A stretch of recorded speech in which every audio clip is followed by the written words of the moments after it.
civil engineering at CSU. We have a range of course, PhD students, postdocs, other faculty from universities, also USDA ARS in El Reno, Oklahoma. And just to show all the, how do I advance? Okay, and all the universities and agencies participating in this project. So just outlining this presentation, Jim mentioned that maybe we don't need an overview of the Ogallala Aquifer Region, so I may skip a few slides, but just to give a brief overview. And then project goals that we have, we'll focus today on the integrated modeling frameworks for hydrologic modeling, and then some preliminary applications and some future work. So we just passed the halfway mark of our project. Started in March of 2016, and we are halfway through. So of course, the High Plains Aquifer includes part of 8 states. The total area shown on the screen: corn, soy, soybean, cotton, wheat, sorghum, and cattle, the main products, and accounts for 30% of total crop and animal production in the United States. Showing here annual rainfall, again just showing just the variation that we experience both north to south, east to west in climate and rainfall, and then resulting in irrigation practices and groundwater withdrawals. Showing those maps there. So 28% of U.S. irrigation is on the High Plains, mostly from groundwater. And here's a image from Erin Hacker, who's in the audience here, from one of her papers, 2016, showing the change in water level. Similar results are from a USGS report from 2012. Just showing the severe change in water levels, particularly in the central to south regions in the aquifer. This is showing change in percent of pre-development thickness. This is the 2014 USGS report, again showing the severe decline in the south. So our Coordinated Agricultural Project, or CAP, the title is Sustaining Agriculture Through Adaptive Management Resilient to a Declining Ogallala Aquifer and Changing Climate. The map here shows the partner institutions, which I showed on the first slide, and also what we're calling hub sites, where they are doing extension work and crop yield modeling and on-field research. So the overall goal is to optimize use of groundwater in the Ogallala Aquifer region to sustain food production systems, rural communities, and ecosystem services. We have 4 main objectives for this. The first is integrate hydrologic, crop, soil, and climate models to evaluate management scenarios. Second, to identify best irrigation technologies, cropping practices, and decision support tools to improve water use efficiency. Third, identify incentives and policies to increase the adoption of adaptive strategies through economic analysis. And then four, enable adoption of tools and recommended strategies through stakeholder engagement. So today I would like to focus just on this first objective, and we have a team from CSU, Nebraska, Kansas State, USDA ARS, and Texas Tech working on this, so that when we look at different irrigation technologies and we implement those, we look at how that affects the water levels and the groundwater in general. And to do that, we need some integrated modeling to perform that analysis. So overall, we have an integrated modeling approach where we're using 3 separate models. The first is the Decision Support System for Agrotechnology Transfer, DSAT, for crop growth simulation, estimating evapotranspiration and crop yield through a growing season. The second model is the Soil and Water Assessment Tool, so the SWAT model. It's more of a watershed, a large-scale watershed model that does land surface hydrology. It also does crop yield, but for this project, mainly we're relying on DSAT to do the crop yield estimations. The third model is MODFLOW, so looking at 3-dimensional groundwater flow in the aquifer. And we're linking these models in different ways for different regions in the aquifer for this project. And so for some regions, we may just link SWAT and MODFLOW, particularly if we have a region where we have shallow water table and there is a high exchange rate between surface water and groundwater, and that may be just for example, the Nebraska region where we have more shallow water tables. There's also some regions where we will only link DSAT and MODFLOW together.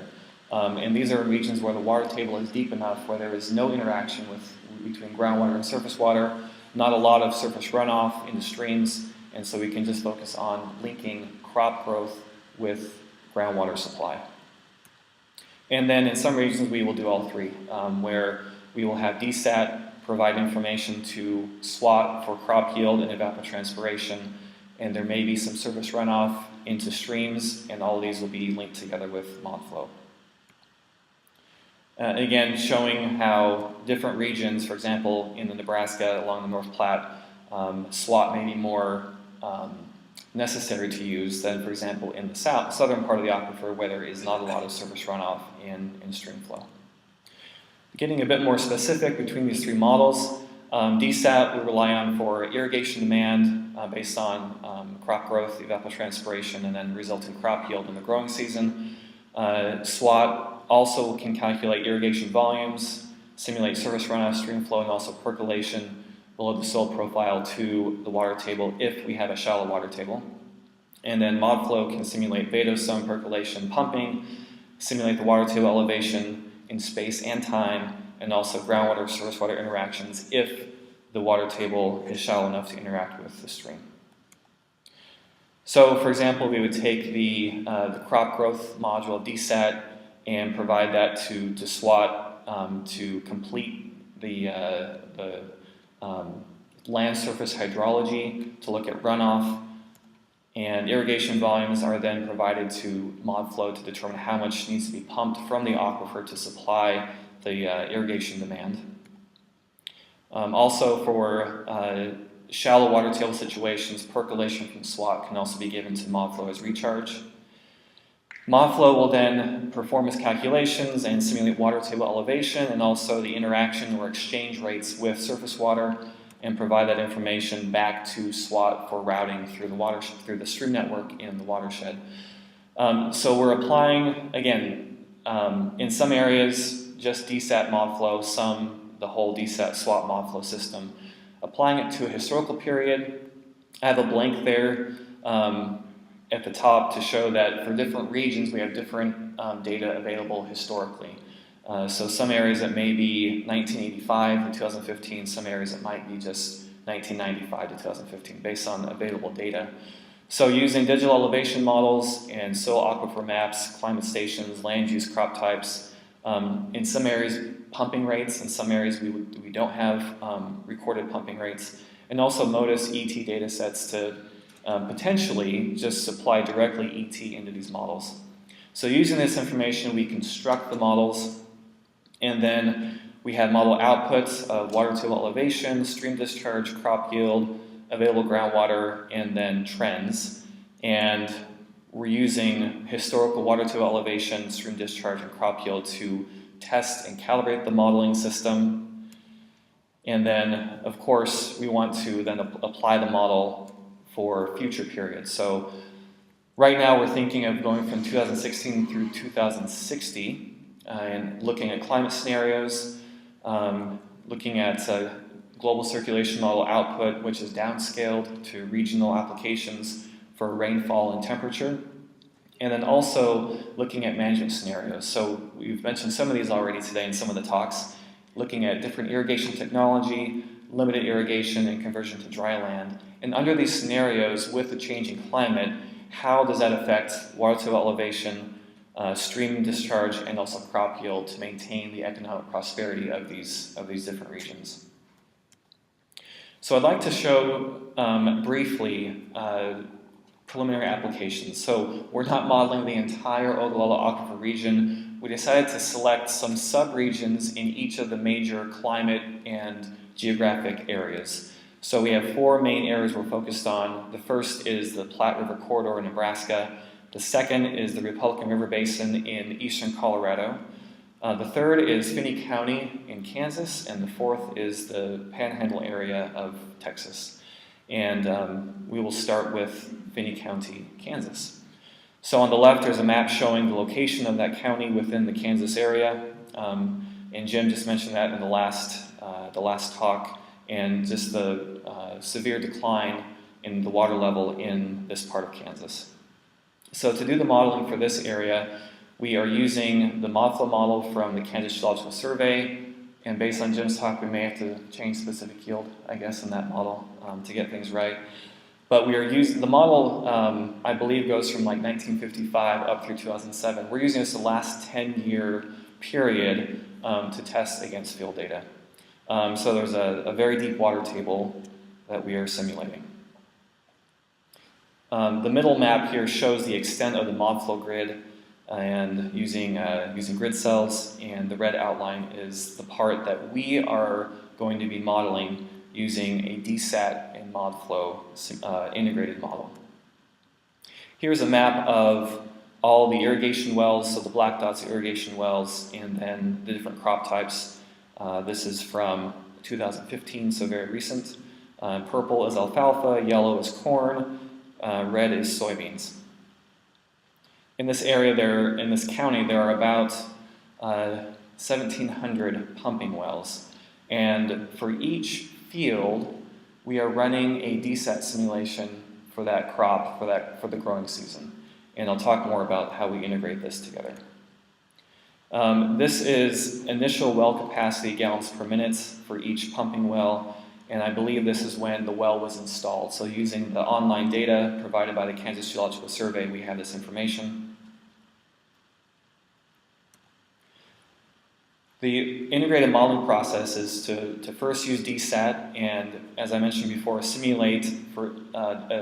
have a simulation for each field for an entire growing season. So out of the 1,700 fields, each one of those has a DSAT simulation. So we run this in a batch system.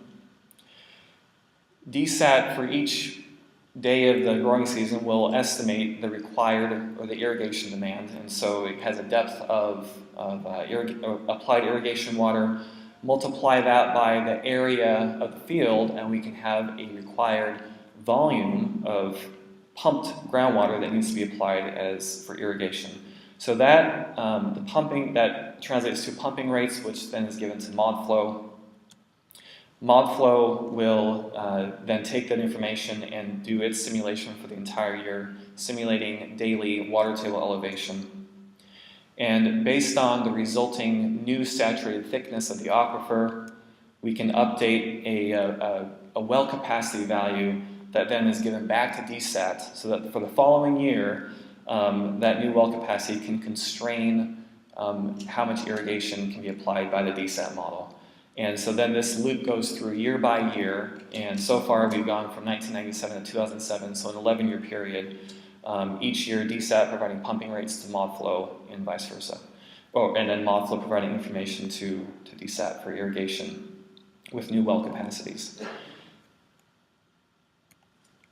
So I think the one thing I want to mention though is there are known pumping rates, but we are trying to use this to say, what if we didn't know the pumping rate, the historical pumping rate, and only use the irrigation demand from the DSAT simulation to inform MODFLOW of the pumping rate. So this could also be used for areas, for example, in Texas or eastern Colorado, where we don't have recorded pumping rates historically, and it's almost like a pumping rate simulator that is being triggered by an agronomic model for irrigation.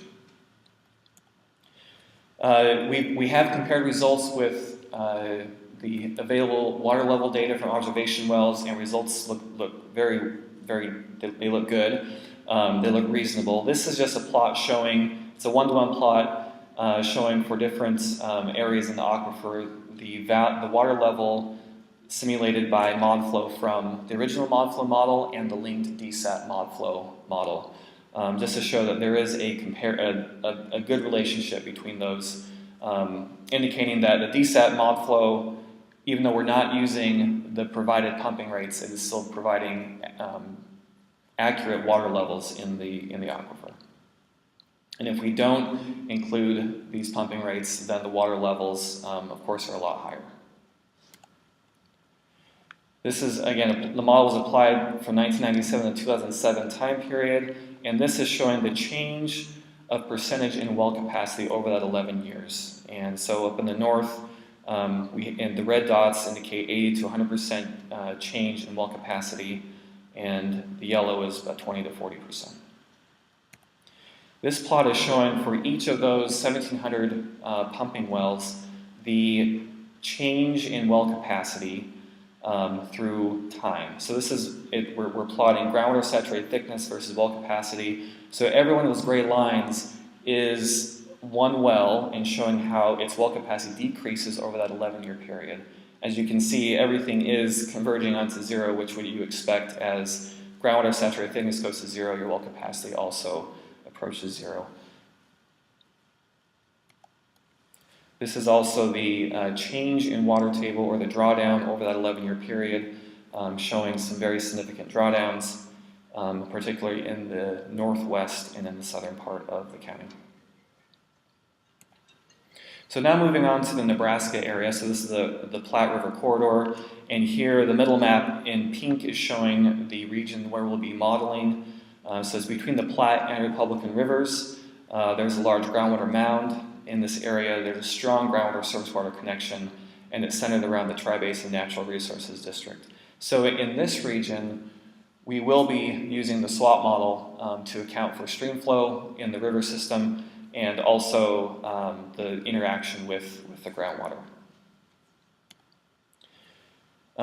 This information is provided by Erin Hocker, so she's working on this part of the Ogallala Aquifer. In this area, the canals are a major hydrologic influence for canal seepage and interaction with the water table.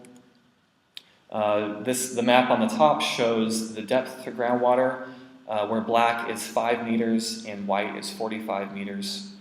And the map on the bottom is showing annual precipitation varies between 530 to 680 millimeters per year. So shallow groundwater, subhumid in the east and semi-arid in the west.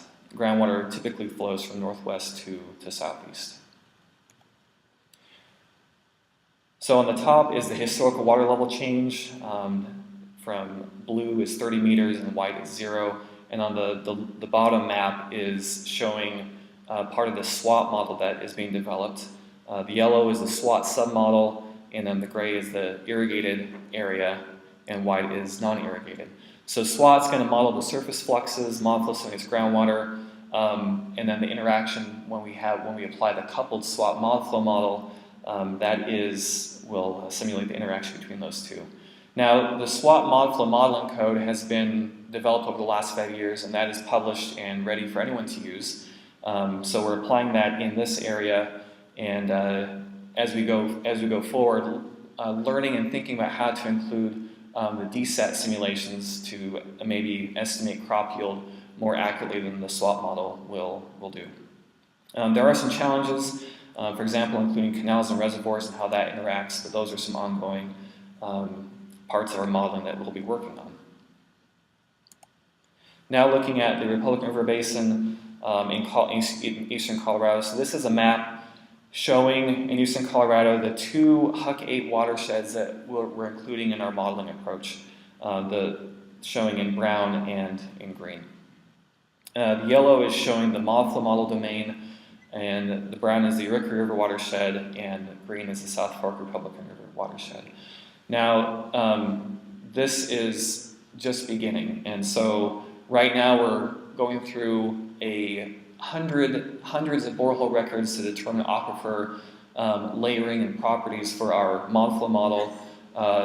The student working on this is also developing SWAT models for these Huck 8 watersheds, and also CSU soil and crop science faculty and graduate students are working on a DSAT simulation. So looking at how all this will be coupled together with DSAT, SWAT, and MODFLOW.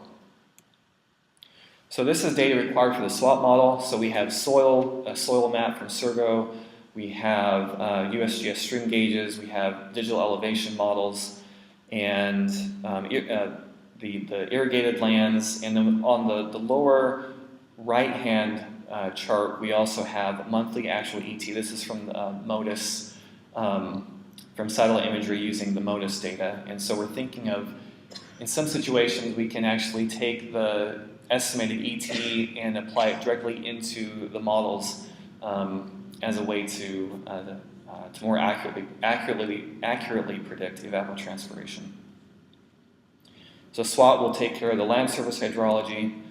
Data required for DSAT model, we need soil type, crop type, and weather information. So here's a map showing in green the groundwater irrigated fields, yellow is the MODFLOW model domain.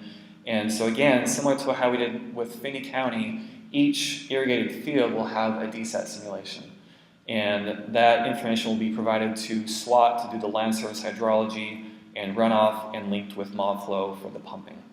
And again, in this region, we do not have, well, I should say, recorded pumping rates are only available for the last few years. And so before the year 2014, really we'll be relying on the DSAT model to provide, to be estimating the required pumping rate for the cropping fields. This is information for the MODFLOW model. So the MODFLOW grid up on the left, upper left chart. On the upper right-hand chart is the irrigation wells. So there's 3,417 wells, pumping wells that we'll be including. And then also lower left-hand are the well logs that we're using to estimate aquifer properties. And so going on to the Colorado Division of Water Resources online database, each borehole has a drill log, but it's in scanned PDF form, and so each one has to be downloaded and recorded onto a spreadsheet, and then using that information to estimate hydraulic connectivity and specific yield before we then will modify those during model calibration. And then we also have a number of observation wells and also string gauges to test the model output. So the lower right-hand chart, we have groundwater elevation from 2013, and in green are locations of USGS monitoring wells that we can use to test the model output. So again, we'll use the DSAT to get crop growth, evapotranspiration. SWAT will do land surface hydrology, and then provide irrigation volumes to MODFLOW, which will simulate the pumping, and this will be on an annual linkage. So kind of going back to the slide now, once we have these tested models for each region, really the main objective is to determine what will happen under a changing climate, and are there scenarios that we can use to conserve groundwater for the future. So again, looking at these management scenarios of irrigation technology, limited irrigation, and conversion to dry land. We're also working a lot with economic teams at CSU, Kansas State, West Texas A&M to determine to incorporate the human elements in the future with decision making. So given weather patterns and given available well capacity and saturated thickness of the aquifer, what crops should you be growing to maximize profit but also conserve groundwater? And so eventually all this will be linked together. So current work is finishing our model construction, calibration, and testing. Linking this with economic modeling for looking at irrigation technology and maximizing future profit, and how all this will happen under a changing climate, and then also a lot of outreach, field days, conferences, and so forth. So with that, I guess questions will come later. So thank you.